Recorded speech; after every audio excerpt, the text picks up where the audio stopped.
ফুচকা খাবো। ফুচকা মামা, একটা ফুচকা বানান। শোনো, খিদে না আমারও পেয়েছে, তাই বলে এই অস্বাস্থ্যকর খাবার খাবে?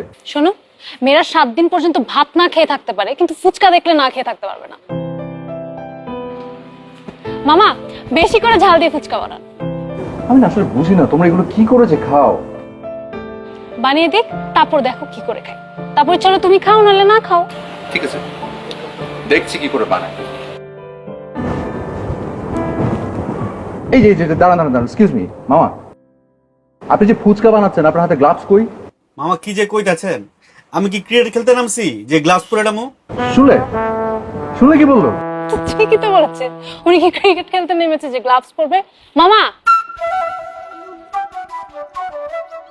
আচ্ছা মামা, আপনি আমাকে একটা কথা সত্যি করে বলবেন, এই যে আপনি সারাদিন ধরে ফুচকা চটপটি এসব বানান না, আপনার বাথরুমে যাওয়ার প্রয়োজন পড়ে না? এটা একটা কথা কইলেন, আমি কি মানুষ না? আমার কি চাপা হ্যাঁ না? তো আপনি বাথরুম করে এসে ভালো করে হাত সাবান দিয়ে পরিষ্কার করেন? শুনেন, আমি স্বাস্থ্যের ব্যাপারে খুবই সচেতন।